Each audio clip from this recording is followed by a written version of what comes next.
Hi guys, and welcome to my channel. Today we have a 2015 Nissan Sentra. We're gonna replace the front brake pads and the disc. It's making a noise.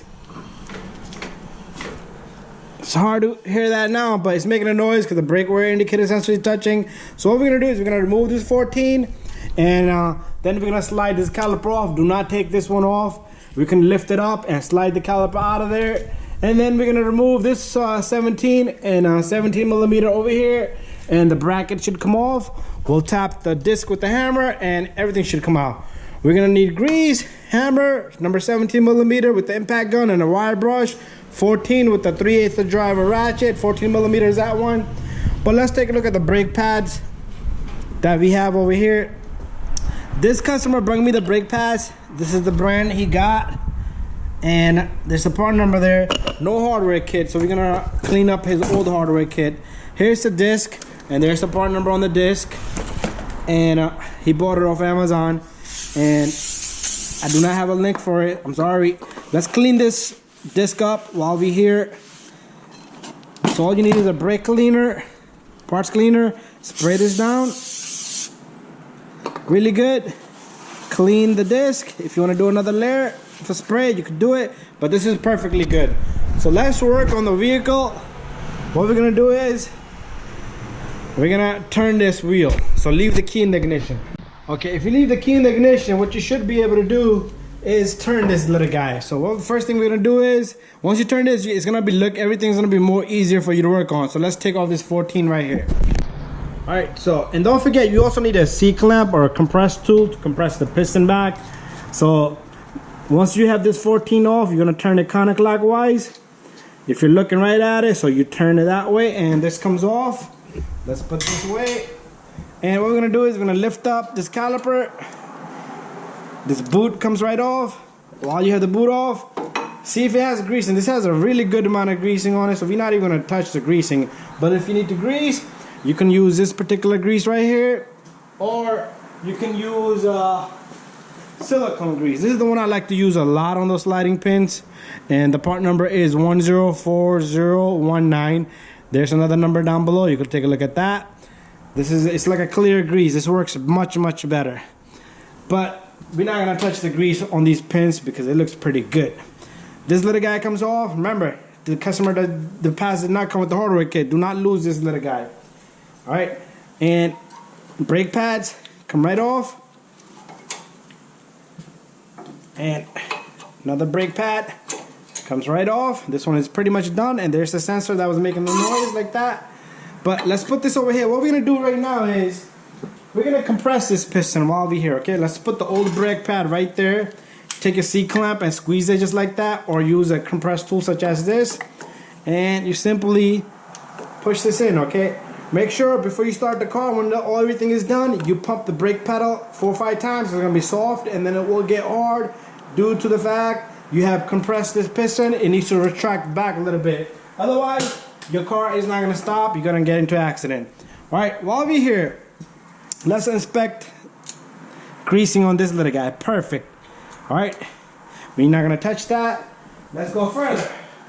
Let's get our number 17. We're gonna remove the 2 bolts. Make sure your caliper does not fall from the impact here. Let's take that one off. I'm gonna just loosen it for now. And come on. All right, both are loose. Now I can just come around, finish up the job with my fingers. This bolt comes out. Sometimes it won't come out, so you might have to go all the way with the impact gun or a ratchet. And this little guy comes off. So both of these are really good. All right, so what we're gonna do next is you're gonna take your wire brush, clean up the hardware here, because remember, we do not have a new hardware. Same thing here with the wire brush. Very good. Next step, we're gonna hit this hammer. We're gonna hit this rotor with the hammer. Let me get a hammer, and the disc should come out. Sometimes you have to hit it really hard.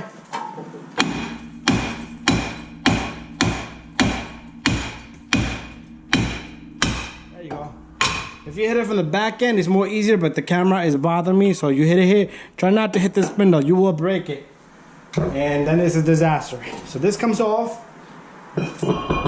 Again, we're gonna use our brush again, clean up the hub, the surface on the hub, where the disc is gonna meet. Nice and clean. This one looks pretty clean, but I'm gonna still brush it down. So make sure yours is nice and clean, no dirt and debris. Clean the area right here. Once this is done, you're gonna take your greasing. You're gonna simply just put little tap all around this hub. That's where your brake pad is gonna, your disc is gonna sit. So now, I am gonna go get a disc. Okay, so we're gonna take our disc, make sure it's clean like we cleaned it in the beginning, because it does have oil. Your car is not gonna stop if you do not clean that oil off. Take one of your lug nuts, you can simply put this on. What this is gonna do is, it's gonna hold the disc in place. It's not gonna move around no more. Okay, next step, a little bit more greasing on this bracket here. So put small taps right where the brake pad is gonna touch. And what that's gonna do is it's gonna free play the brake pad. So the brake pad will not be jammed up. So we're gonna come back around this way a little bit. Okay, we're gonna grab the 2 bolts, the 17 millimeters. I do not have torque specs. Okay, this vehicle, my computer does not show me torque specs. So what I do is I either find the torque specs or I tighten it to the best of my ability, and I do not impact anything, okay? Do it by hand. Do it evenly and flush. So what I'm gonna do is I'm gonna tighten both of these bolts, and then I'm gonna come back. All right, now that our brake bracket here is tight, we're gonna take our brake pads, okay? Again, this brake wear indicator sensor is on the inner brake pad on the top. And this thing should slide in smoothly, should be free play like that. Also, if your brake pad does not go in really good and you have to push it really hard to hammer it, that's not a good idea. Just try to file it down a little bit here on the edges, both sides, and just sometimes the paint makes a difference. And your brake pad should just go in with the push of a finger, just like that. Again, should move in free like that. Next, you're gonna take the 2 little pins, these spring-loaded pins right here. One goes here, the other one goes right there.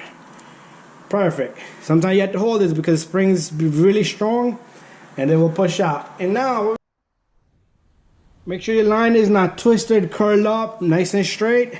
We're gonna slide in the pin, and make sure the boot goes in and the caliper comes down. And I'm gonna go get the number 14, and we're gonna finish up the job. Okay, so here's our number 14. The number 14 goes in, and we're all done. Bada bing, bada boom. Double check your work. Make sure both bracket bolts of the 17s are tight, nice and tight. Make sure this one is nice and tight, and make sure you tighten this one nice and good. Double check your work. Brake pads in, disc is in, everything is in.